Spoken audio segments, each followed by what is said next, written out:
So I'm back today with the Revenue Cycle in the Physician's Office series. We did part 1 and part 2 already. Today we're on part 3, which is insurance processing and posting and denial management.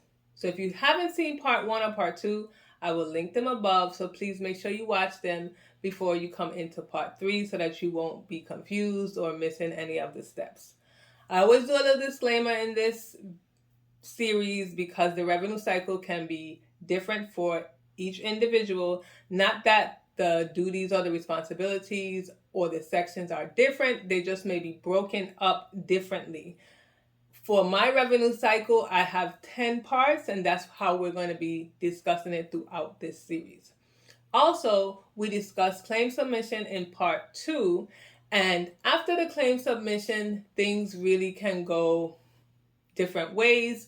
Sometimes it might jump from part 9 back to part 6, or it might just jump around, just depending on how the claims are processed and how they go and what you need to do. So I just wanted to say those two things, and I hope it made sense, and I hope it'll make sense as I go deeper into the series. So if you're interested in continuing to see the revenue cycle in the physician's office, then please keep watching.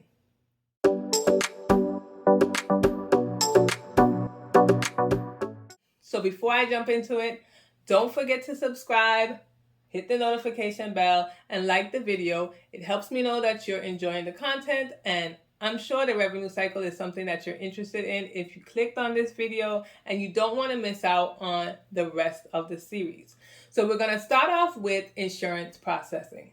Now, this is the point which is called adjudication. It is where you have sent in the claim and the insurance company is processing the claim. Now, just a little, pulled back. You may submit a claim and it has not gotten to the point where the insurance has processed it. It would be considered rejected. Now, we can go into that at another time, but when a claim is rejected, that means it has not been adjudicated. Adjudication is when the insurance company determines its financial responsibility for the claims submitted.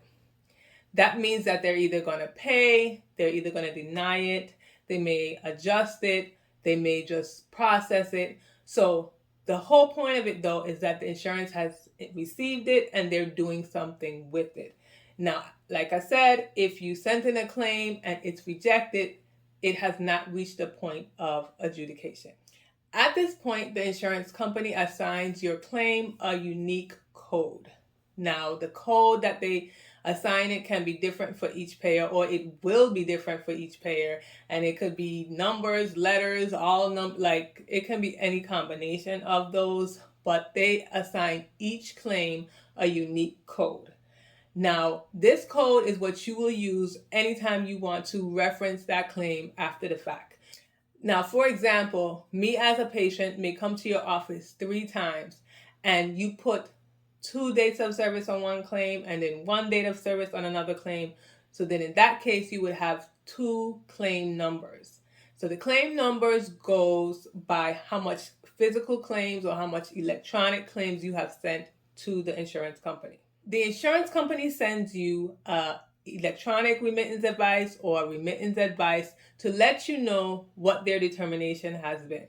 They also send out an explanation of benefits to the patient to let them know that their claim has been processed and the doctor has sent in this information.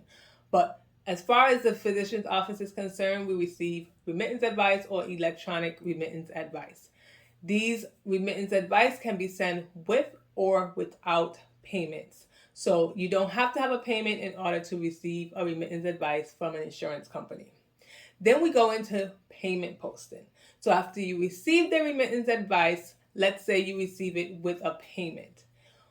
You take that payment and you can manually enter it into the computer's system or your practice management system, or you can have it automatically done if you have like an electronic remittance advice and you have a practice management system that it can automatically go into. Either way, you need to make sure that it is correct and that you're looking through the patient's data, their charts and stuff, make sure that it's right. Manually, a person will go through it. They'll go one by one through the payments. They will post them manually and make sure everything is correct. If you do it automatically from the electronic remittance advice to your practice management system, I would still suggest that you go through it, kind of glance through it, make sure that everything is okay, because the computer can mess things up, forget to do stuff, and you just need to make sure that things are right before you actually send out a patient statement. Now, these payments can be made in different forms. They can be paper checks, they can be virtual payments such as credit cards, and they can be electronic funds transfer. Now, of course, when we first started this thing out, it was paper checks, and that's the way people were accustomed to doing it. There are still some providers who do it that way, but right now, a lot of providers do electronic funds transfer because they get their payments quicker. You know, sometimes, let's say like Cigna for us, if we send it in and they process it, we usually get our payments in 2 weeks. If they send it by paper, we might get it in a month. So most providers want to have their payments sent electronically, which is basically direct deposit into their accounts. The next section is denial management. This is when the insurance company sends you back a remittance advice and they didn't pay anything. And it wasn't because, let's say, it was processed and it went to their deductible. It was the fact that they processed the claim and they decided that they don't owe you anything. There's no financial responsibility on their part. Now, some of the denials can be reversed, some of them cannot be reversed. So for example, a denial that cannot be reversed, let's say maybe that the patient is, their coverage was terminated. So if the coverage was terminated, it would have been denied, and it's denied because they don't have any coverage, and they wouldn't reverse it because if the patient doesn't have any coverage, then it's the insurance company is no longer financially responsible for paying their bills, so they didn't pay it. So that's one of the examples. I know there are several more, but I just can't think about it right now on the top of my head. But then there are a lot of denials that can be, reversed. Maybe something like if they say it's denied because it's a duplicate. And then you realize that no, it's not a duplicate, it is a corrected claim. So you have to then adjust it, do what you have to do, and maybe send it again, speak to a rep, do an appeal, do whatever you have to do to get it paid, because it should not be denied, it should be paid. So there are a lot of codes that you will have. The way that you know why the insurance company didn't pay it is through remark codes that they have on the remittance advice. So normally to the bottom of the form, and if I can get an example, I'll put it on the screen. To the bottom of the form, you'll see some codes, and the codes will show you, well, what's the reason for them actually denying it. Now, it sounds easy to say, well, they will tell you that, but there are some times when they don't tell you. They give you like a vague general reason why they denied it, and you need to figure out why they denied it. Figure out, call them up, do whatever you have to do to figure out why they didn't pay it. So the codes that I'm discussing that they put to the bottom of the remittance advice are claim adjustment reason codes and remittance advice remark codes. Now, there are many codes. There are a lot, maybe hundreds of these codes. So they usually list out what they mean. So they'll have a number like maybe PR2, and it would say PR2 means such and such. Now, I have a video about rejections and denials, so I'll link that above if you haven't seen that. I couldn't go over all the rejections and all the denials that you may get, but I kind of went over the more common ones that you may see more frequently. I think I have to do a part 2 of that because, I have had some people ask me about certain remark codes, and I want to go over those. So if you have any that you want me to discuss in my next video, then put that down in the comments box.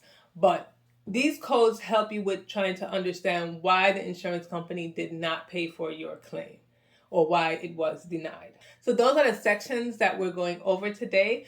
I think we have 3 more sections to go, and I might split that up into 2 videos, Or if I can fit it all in one video, then I will fit it in this last video that's coming up. So I hope this is helpful for you. Just kind of let you see how the whole cycle plays and goes into effect, because sometimes we feel as billers that the real work starts at the claim submission part. But everyone plays a role in it, and we all need to make sure that we're doing our job so that the revenue cycle can be complete, which means at the end of it, it is a zero balance. That's what we're all trying to get to, that everything was paid up and there's a zero balance. So I'm hoping you're enjoying this content. Watch the rest of the videos if you haven't watched those, and I will see you in the next video.